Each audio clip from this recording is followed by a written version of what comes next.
So कशा प्रकारचे पुरुष आवडतात हा प्रश्न जेव्हा माझ्याकडे येतो तेव्हा खरं तर मी सुद्धा संभ्रमात पडते की याचं उत्तर काय देऊ. चेष्टेने म्हटलं जातं की पुरुषांना सगळ्या प्रकारच्या स्त्रिया आवडतात, म्हणजे फ्रूट सलाड आवडतं काइंड ऑफ थिंग. पण बायका चुझी असतात. थोडंसं ते सुद्धा असू शकतं लैंगिकतेच्या बाबतीत सुद्धा. मग मला स्वतःला दाढी मिशी नसलेले पुरुष आवडत नाहीत. मला असं कायम वाटतं की पुरुषाला दाढी मिशी असायला हवी. त्याच्या पर्सनॅलिटीला काही जणांना टक्कल सूट होतं, पण टक्कल सूट झालं ती पर्सनॅलिटी कितीही छान दिसत असली तरी मला थोडंसं नाही आवडणार. काही स्त्रियांना सेक्सच्या वेळेला उत्तम रोमॅन्स करणारा, उत्तम फोरप्ले करणारा पुरुष आवडेल, जो मला वैयक्तिक आवडतो. तर काही स्त्रियांना खूप असा थोडासा ओरबाडणारा म्हणू किंवा स्ट्रॉंगली सेक्स करणारा असा पुरुष सुद्धा आवडतो. पुरुषांनी फ्लर्टिंग करणं जितकं इतर स्त्रियांना आवडतं तेवढं मलाही आवडतं. पण ते फ्लर्टिंग कसं असलं पाहिजे, तर हेल्दी असलं पाहिजे. मी कायम याच्यावर बोलते. तुम्ही फ्लर्टिंग जरूर करा. पुरुषांनी फ्लर्टिंग केलं नाही तर कोण करणार.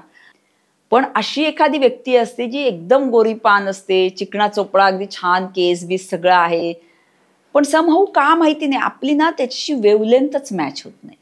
की अरे असं का होतं की ही व्यक्ती एकदा आयुष्यात आली की फार काही असं नसतं की त्याच्याकडे खूप पैसा आहे, मोठी गाडी आहे किंवा एकदम भरपूर हँडसम आहे किंवा असंही नसतं, पण समहाऊ ते कनेक्शन होऊन जातं. याचाच अर्थ काय, ह्याचा संबंध कर्माशी किंवा आधीच्या जन्माशी असू शकतो. ही एक शक्यता नक्कीच आहे. समजा पुरुष ऐकत असतील हा व्हिडिओ, तर मग तुम्हाला कशा पद्धतीच्या स्त्रिया किंवा मुली आवडतात ते कमेंटमध्ये जरूर लिहा. आणि जर महिला ऐकत असतील हा व्हिडिओ तर महिलांनी जरूर सांगावं की त्यांना कशा प्रकारचे पुरुष किंवा मुलं आवडतात. नमस्कार, मी पुन्हा एकदा आले तुमच्यासाठी एक छान विषय घेऊन. मी सोनल गोडबोले, लेखिका, अभिनेत्री, काउन्सिलर आणि न्यूट्रिशनिस्ट. सो आजचा विषय आहे की मुलींना किंवा महिलांना कशा प्रकारचे पुरुष आवडतात. आता खरं तर या प्रश्नाचं उत्तर तसं बघायला गेलं तर खूप अवघड आहे आणि थोडंसं सोपंही आहे असंही मी म्हणेन. कारण प्रत्येक स्त्री ही वेगळी आहे, प्रत्येक मुलगी ही वेगळी आहे आणि त्यामुळे तिच्या आवडीनिवडी सुद्धा वेगळ्याच असणार आहेत, मला माहीत आहे. पण मी एक सर्वसामान्यपणे एक त्याच्याशी जे काय मला बोलता येईल त्याच्या संदर्भात तुम्हाला गाईड करता येईल ते करणार आहे. कारण मुली ज्या लहान वयातल्या आहेत, तरुण वयातल्या, यांचा चॉईस हा त्यांच्या त्यांच्या वयानुसार, त्यांच्या त्यांच्या मानसिकतेनुसार वेगळा असणार आहे. आणि ज्या माझ्यासारख्या स्त्रिया आहेत 35, 40, 50तल्या, त्यांची एक मानसिकता किंवा त्यांची पुरुषाकडे पाहण्याची नजर किंवा दृष्टी किंवा आवड त्यांची पुरुषांबद्दलची ही वेगळी असणार आहे. सो थोडंसं जर माझ्याबद्दलच मी तुम्हाला सांगायचं म्हटलं तर मला पुरुष कसा आवडेल असंच एक उदाहरण माझंच घेते आणि आत्ता सांगते आधी. सो मी जेव्हा एखाद्या पुरुषाकडे पहिल्यांदा पाहीन तेव्हा मला त्यातलं पहिल्यांदा काय दिसेल तर त्याची पर्सनॅलिटी कशी आहे, त्याने स्वतःला कसं मेंटेन केलंय. म्हणजे गोरा आहे का काळा आहे का याच्यात अजिबात नाही, याबद्दल मी कधीच बोलणार नाही आणि बोलतही नाही. मला त्याच्या रंगावर किंवा रूपाकडे न जाता त्याची पर्सनॅलिटी, तो समोर आल्यानंतर अट्रॅक्टिव्ह वाटतोय का आपल्याला. एखादी व्यक्ती बघा फर्स्ट टाइम भेटली तरी आपण एकदम इम्प्रेस होऊन जातो. असं खूप छान सुदिंग आणि कुलिंग अनुभव असतो त्या भेटलेल्या व्यक्तीबद्दल. किंवा असं वाटतं की अरे येस, ह्या व्यक्तीला मला पुन्हा पुन्हा भेटायला आवडेल. पण अशी एखादी व्यक्ती असते जी एकदम गोरीपान असते, चिकणा चोपडा, अगदी छान केस बीस सगळं आहे, पण समहाऊ का माहिती नाही आपली ना त्याच्याशी वेवलेंथच मॅच होत नाही. त्याचा ऑरा जो असतो ना तो कुठेतरी निगेटिव्ह असतो. आता बऱ्याच जणांना मी बऱ्याचदा ऑरावर बोलते किंवा लिहिते तेव्हा मला अनेक जण विचारतात की ऑरा म्हणजे काय. ऑरा हा दिसत नसतो, तो जाणवत असतो आणि तो जाणवतो अनेक वेगवेगळ्या गोष्टींनी जाणवतो. म्हणजेच काय तर तो माणूस काय प्रकारची एनर्जी घेऊन माझ्याकडे आलाय किंवा काय उद्देशाने माझ्याकडे आलाय, तो काय उद्देशाने माझ्याकडे पाहतोय, त्याला माझ्याकडून काय हवंय आणि त्याला मला काय द्यायचंय. मग तो फसवण्याच्या उद्देशाने आलाय, मला लुटण्याच्या उद्देशाने आलाय, माझ्याकडून ज्ञान घेण्याच्या उद्देशाने आलाय, का माझं सुंदर शरीर बघून सेक्सच्या उद्देशाने माझ्याकडे आलाय, का ह्यातलं काहीच नाही तर फक्त त्याला प्युअर फ्रेंडशिप करायची. या सगळ्यावर तो ऑरा ठरतो आणि तो ऑरा जर आपल्या ऑराला मॅच झाला तर ती व्यक्ती आपल्याशी कनेक्ट होते. अदरवाईज त्या व्यक्तीला एकदा भेटल्यानंतर पुन्हा आयुष्यात आपण कधीही भेटत नाही. ही उदाहरणं तुम्ही सुद्धा स्वतः अनेकदा पाहिली असेल की अरे असं का होतं की ही व्यक्ती एकदा आयुष्यात आली की फार काही असं नसतं की त्याच्याकडे खूप पैसा आहे, मोठी गाडी आहे किंवा एकदम भरपूर हँडसम आहे किंवा असंही नसतं, पण समहाऊ ते कनेक्शन होऊन जातं. याचाच अर्थ काय, ह्याचा संबंध कर्माशी किंवा आधीच्या जन्माशी असू शकतो. ही एक शक्यता नक्कीच आहे. सो माझ्या दृष्टीने ही एक गोष्ट महत्वाची जितकी आहे त्याचं फिजिक आणि ह्या सगळ्या गोष्टी, तितक्यात माझ्या दृष्टीने दुसरी सगळ्यात महत्वाची गोष्ट काय आहे तर त्याची वैचारिक लेवल काय आहे. तो मर्सिडीज मधून आलाय का रिक्षाने आलाय का बसने आलाय याने मला काही फरक पडत नाही. मला कशाने फरक पडतो तर त्याची वैचारिक लेवल काय, तो स्त्रीबद्दल काय विचार करतो. तो जर एखाद्या विषयावर, मी जर एखाद्या 2 विषयावर कुठल्या तरी बोलायला लागले तर त्याला त्यातलं काही बोलता येतंय का, म्हणजेच काय, मग त्याचं वाचन आहे का, त्याचं श्रवण आहे का, या सगळ्यावरून तो पुरुष माझ्या आयुष्यात मित्र म्हणून राहणार आहे का हे कळतं. का माहिती नाही, आम्हा स्त्रियांकडे ना एक सिक्स सेन्स ज्याला म्हणतो ना, तो एक एक्स्ट्राचा निसर्गाने दिलेलाच आहे. पण अर्थातच हे सगळ्या स्त्रियांना कळतं असं नाही आणि त्याच्यामुळे सोशल मीडियावर स्त्रिया फसल्याही जातात अनेकदा. आपण ह्या अशाही केसेस पाहिलेल्या आहेत किंवा पुरुषही फसले जातात स्त्रियांकडून, अशाही केसेस होतात. मग स्त्रियांना ह्या माझ्या 2 गोष्टी महत्वाच्या झाल्या. मग त्याच्यानंतर माझ्याकडून काय अजून पाहिलं जाईल तर तो मला केअरली कसं हँडल करतोय, माझी काळजी घेतोय का, माझ्यावर प्रेम करतोय का. प्रेम याचा अर्थ तुमच्या डोक्यात असलेलं वेगळं कुठलंही प्रेम नाही, एक मैत्रीतलं प्रेम.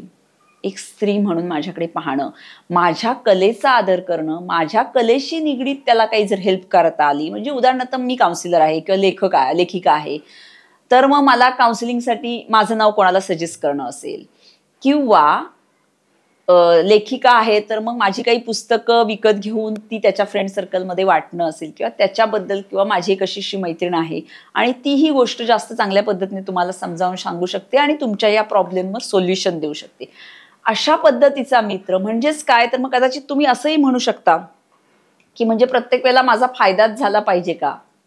अजिबात नाही, असा अजिबातच नाही. प्रत्येक वेळेला समोरच्याकडून काहीतरी मिळालंच पाहिजे असं नाही, पण त्याच्या असण्याने सुद्धा आपल्याला खूप चांगलं वाटतंय, ही गोष्ट सुद्धा माझ्यासाठी तितकीच महत्वाची आहे. मग मला स्वतःला दाढी मिशी नसलेले पुरुष आवडत नाहीत. मला असं कायम वाटतं की पुरुषाला दाढी मिशी असायला हवी. काही जणांना अर्थात सूट पण होते, म्हणजे काही जण पुरुषांना असेल लांब केस, त्याला बांधलेला तो पोनी, किंवा त्याने काहीतरी इथे हेअर बँड लावलाय, असं सुद्धा सूट होतं नक्कीच. त्याच्या पर्सनॅलिटीला काही जणांना टक्कल सूट होतं, पण टक्कल सूट झालं, ती पर्सनॅलिटी किती छान दिसत असली तरी मला थोडंसं नाही आवडणार. थोडेसे केस, दाट आयब्रोज आहेत असा थोडासा पुरुष आवडतो, जो दुसऱ्याला मदत करतो. सामाजिक कामामध्ये सुद्धा त्याचं काहीतरी योगदान आहे, जो दुसऱ्यांची काळजी करतो, निसर्ग, प्राणी, पक्षी यांना सुद्धा जो सांभाळतो, जो काळजी करतो, जो कृतज्ञता व्यक्त करतो, अशा प्रकारचे पुरुष मला स्वतःला वैयक्तिकरित्या आवडतात. आणि मी लहानाची मोठी सगळी पुरुषांमध्येच झालेली आहे. म्हणजे आजही मला असंख्य मित्र आहेत, असंख्य मित्र, मैत्रिणी अगदी हार्डली 1 किंवा 2 बोटावर मोजतील इतक्या मैत्रिणी आहेत. सो या सगळ्या पुरुष मित्रांमध्ये अगदी माझे घरी सुद्धा भाऊ, आजोबा, काका, मामा, बाबा अशा सगळ्या इथून मी आलेली असल्याने आजही अनेक पुरुषांच्या ह्याच्यात वावरत असल्यामुळे एक पुरुषांबद्दल माझ्या मनात खूप जास्त सॉफ्ट कॉर्नर आहे. मी अनेकदा पुरुष हृदय अनेक भाग लिहिले आहेत, तुम्ही जर वाचले असतील कोणी माझ्या फेसबुकवर तर. सो त्याच्यात सुद्धा मी थोडीशी चेष्टेच्या मस्तीच्या मूडने पुरुष हृदय लिहिते. पण पुरुषांनी फ्लर्टिंग करणं जितकं इतर स्त्रियांना आवडतं तेवढं मलाही आवडतं. पण ते फ्लर्टिंग कसं असलं पाहिजे, तर हेल्दी असलं पाहिजे. मी कायम याच्यावर बोलते, तुम्ही फ्लर्टिंग जरूर करा. पुरुषांनी फ्लर्टिंग केलं नाही तर कोण करणार. मग असे थोडेसे फ्लर्टिंग करणारे, थोडेसे रोमॅन्टिक असलेले पुरुष मला स्वतःला सुद्धा आवडतात. मग आता इतर स्त्रियांची तीच आवड असू शकेल का? अजिबात नाही. पुन्हा व्यक्ती तितक्या प्रकृती, व्यक्ती तितक्या प्रवृत्ती.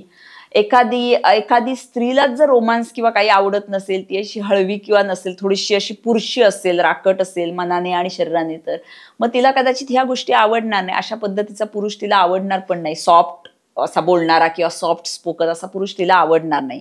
तिला थोडासा असा राकट, दाढी मिशा असते, अशा मिशा, पिळदार मिशा बिशा असलेला पुरुष सुद्धा आवडू शकतो. काही स्त्रियांना सेक्सच्या वेळेला उत्तम रोमांस करणारा, उत्तम फोरप्ले करणारा पुरुष आवडेल, जो मला वैयक्तिक आवडतो. तर काही स्त्रियांना खूप असा थोडासा ओरबाडणारा म्हणू किंवा स्ट्रॉंगली सेक्स करणारा असा पुरुष सुद्धा आवडतो. हे सुद्धा माझ्या ऐकण्यात आलंय. माझीच एक मैत्रीण आहे, ती म्हणली, सोनल, माझ्या नवऱ्याला मी सांगितलेलं सुरुवातीला, जेव्हा तो हळूवार अगदी असा घाबरून किंवा लाजून किंवा मला काही त्रास होऊ नये म्हणून सेक्स करायचा, तर मी त्याला सांगितलं, ए नको हे असं, मला अशा पद्धतीने सेक्स कर. म्हणजे अशा सुद्धा स्त्रिया आहेत ज्यांना अशा पद्धतीने सेक्स केलेला आवडतो किंवा असे हळवे पुरुष आणि हे असं आवडत नाही. सो काही जणांना टक्कल असलेले पुरुष आवडतील, काही जणांना व्यावसायिक असलेले पुरुष आवडतात, काही जणांना एखाद्या समाजात प्रतिष्ठित व्यक्ती असते ते आवडतात, तर काही जणांना एखादा शेतकरी, साधा माणूस सुद्धा आवडतो. गरीब घरातला अगदी साध्यातला साधा शेतकरी, जो सगळ्यांशी प्रेमाने बोलेल, सगळ्यांचा रिस्पेक्ट ठेवेल, आदर ठेवेल, अशा पद्धतीचा पुरुष सुद्धा आवडतो. म्हणजे मग प्रत्येक स्त्री किंवा मुलगी ही लग्न झाल्यानंतर तो जो कोणी नवरा तिचा असेल, जर लव्ह मॅरेज असेल भले, तर मग थोडासा फरक पडू शकतो, कारण ते तिच्या चॉईसचा असू शकतो. पण अरेंज मॅरेज असेल तर मग थोडं अवघडही जात असेल, कारण तिला हवी असलेली पर्सनॅलिटी किंवा त्या व्यक्तीत असलेली तिला हवे असलेले गुण त्या व्यक्तीत मग तिला नंतर आढळत नाहीत, आणि मग कुठेतरी नाराजीची थोडासा तो सूर नाराजीचा लागू शकतो. मग अशा वेळेला ती स्त्री किंवा ती मुलगी दुसऱ्या पुरुषाकडे, तिला आवडणाऱ्या व्यक्तिमत्वाकडे अट्रॅक्ट होते, आकर्षित होते, आणि मग तो मित्र म्हणून ती कॅरी करत असते किंवा कधीतरी प्रियकर म्हणून सुद्धा, किंवा कधीतरी लैंगिक संबंधाच्या उद्देशाने सुद्धा. सो अशी असंख्य व्हरायटी असलेल्या स्त्रिया समाजात आहेत, तशाच असंख्य व्हरायटी असलेले पुरुषही या समाजात आहेत. सो कशा प्रकारचे पुरुष आवडतात हा प्रश्न जेव्हा माझ्याकडे येतो, तेव्हा खरं तर मी सुद्धा संभ्रमात पडते की याचं उत्तर काय देऊ. कारण खूप व्हरायटी आहे. निसर्गाने बनवतानाच अशा इतकी काही असंख्य व्हरायटी बनवली आहे की काय आवडतं आणि काय नाही. अगदी चेष्टेने म्हटलं जातं की पुरुषांना सगळ्या प्रकारच्या स्त्रिया आवडतात, म्हणजे फ्रूट सलाड आवडतं, काइंड ऑफ थिंग. पण बायका चुजी असतात. थोडंसं ते सुद्धा असू शकतं. लैंगिकतेच्या बाबतीत सुद्धा बऱ्याचदा माझ्या काही मित्रांचे अनुभव किंवा जे पाहिलेले आहेत ते मी सांगते, की त्यांना कुठल्याही प्रकारची स्त्री चालते सेक्ससाठी, असा सुद्धा अनुभव. आणि काही जण खूप चुजी असतात की नाही, मला अशीच फिगर असलेली पाहिजे, असंच हवी, अशीच मैत्रीण हवी, अमुक तमुक. पण बऱ्याचदा पुरुषांचा कल हा त्या वजायनाशीच जोडलेला असतो. म्हणजे मला सेक्ससाठीच स्त्री हवी असते.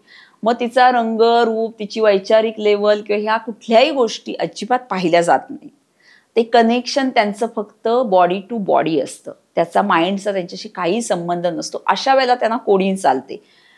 पण जो मनाने कनेक्ट व्हायला जातो त्या पुरुषाला मात्र अशी कुठलीही स्त्री नाही आवडणार. आणि तेच उलट आहे, मनाने कनेक्ट होणाऱ्या पुरुषाबरोबर जी स्त्री जाईल तिला सुद्धा असा कुठलाही ओबडधोबड पुरुष किंवा कसाही आहे, अगळपगळ, खाताना सगळं इकडून तिकडून ओंगळवाणं सांडतंय, मचर मचर तोंडाचा आवाज करून खातोय, सो ह्यातलं कुठलंच तिला आवडणार नाही.